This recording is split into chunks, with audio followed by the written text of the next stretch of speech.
This was last year during a solo road trip I was taking from Wisconsin to Montana. Most of the roads there are basically barren. Aside from the first hour and the last hour, everything else is forest or open fields, maybe some small mountains too. Once I got further west anyway, because of how I had everything scheduled, I was going to be driving through the night and most of the day, rather than taking up 2 full days of driving and having to spend on an extra hotel in between. I knew it would still be tough, but I thought it was worth it. I started the drive at 700p. Double-checked I had everything packed into my car and had my snacks and stuff in the front seat with me. Then I headed onto the road. First hour was through the city and small towns, but then it was open road from there, barely any cars, and not many places to stop aside from a gas station every 15-ish miles. By hour or two, I'd only used up a third of my gas tank, but with the gas station seeming to get further and fewer. Between, I figured I'd top off before entering the really rural section of the drive. It took 20 minutes before I finally found a station to stop at. Nobody else was there. It was just some really small place with 4 gas pumps. The convenience store wasn't even open. I pulled in and parked next to a pump, getting out and starting to pump the gas. I don't know if it was because the place was older or maybe hadn't been filled up in a while, but the gas was coming out really slow, like almost a whole minute. Just for 1 gallon to come out, I leaned up against my car and just waited. That's about when another car came down the road. The speed limit was 55, but it looked like they were only going 20 or 30, initially passing the gas station, but then slowing down and backing up. That was strange, and honestly, a bit dangerous, on a single road like that in the middle of the night. But they backed up to the entrance and pulled into the station, parking at the pump right behind me. I figured they just missed the entrance and really needed gas. I stayed looking. Forward at my pumpers, I heard someone get out and walk to the side of their car. But after a minute of not hearing them starting to pump the gas, or even move at all, I glanced over to see what they were doing. The man was wearing a grey flannel and black jeans and was relatively tall, and he was staring at me.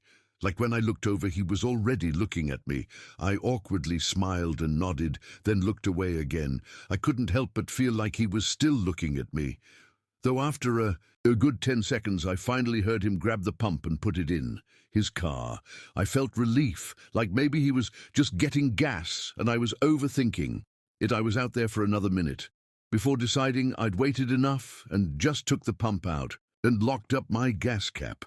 When I did, I saw the man looking at me again. His eyes were so dull and heavy, like he was tired but chugged caffeine or something. I got in and pulled back onto the road. Weird guy, I thought, but I didn't put too much weight on it. At some point during the next 3 hours of the drive, it started raining.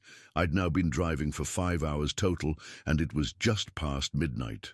The rain made me feel like I had to pay more attention to the road, which in turn made the drive more exhausting and tiring. I tried opening an energy drink and snacking, but it really didn't help all that much by one day. I just needed a break. My gas was starting to run low too.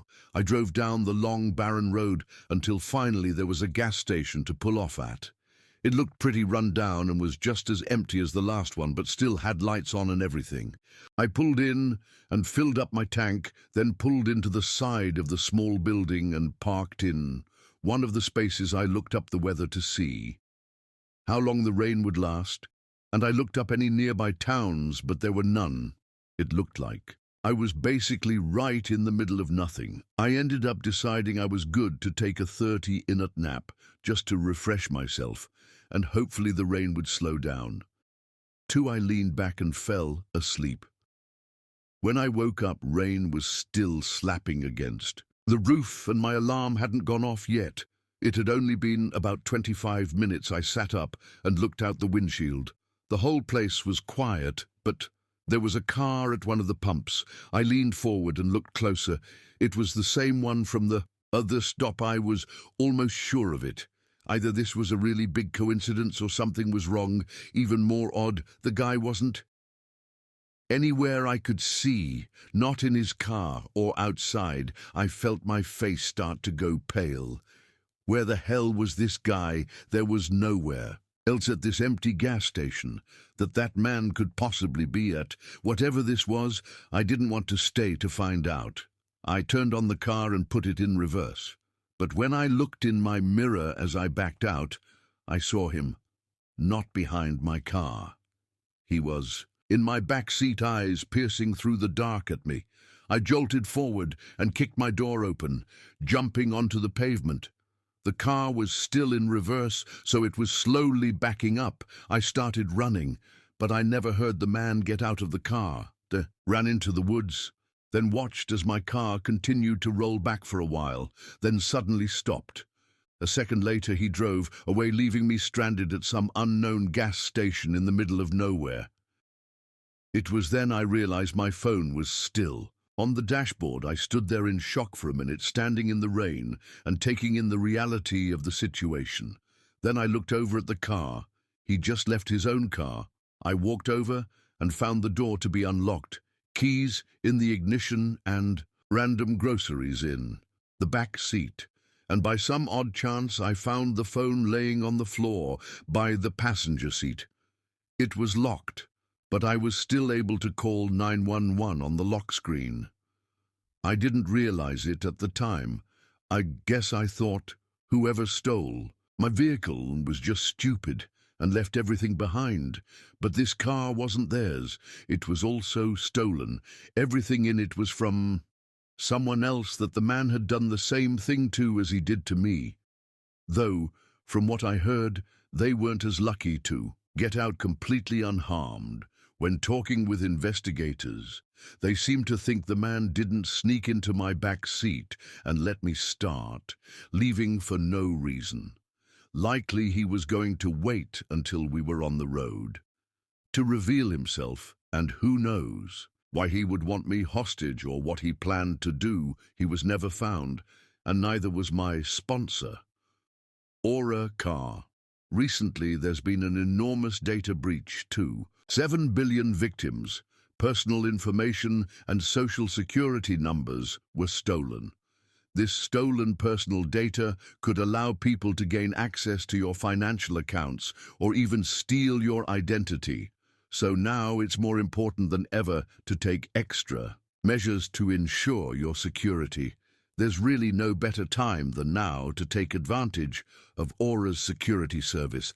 I've been regularly sponsored by Aura for over a year now, and it's because I honestly believe their service is amazing.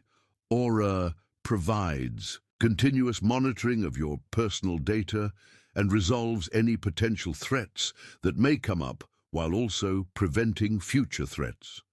They also make it incredibly easy for you to use and understand everything going on with your data. With their free trial, you'll be able to have Aura scan and remove your personal data from all over the internet, including scam centers, the dark web data, brokers and hackers. After this, Aura will set up continuous monitoring on all of your data, ensuring any issues can be resolved rapidly by notifying you the instant something comes up. When I had first signed up, Aura immediately found dozens of places across the internet that already had my personal data, including my full name and address. In just a couple of minutes, Aura cleared all of it, especially in times like these, with huge data breaches and scams happening so often.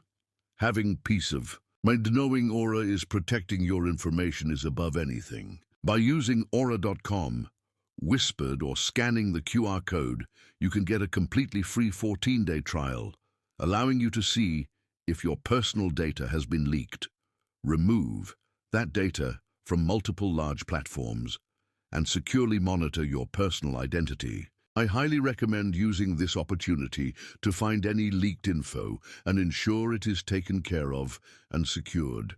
Thank you again to Aura for sponsoring this portion of today's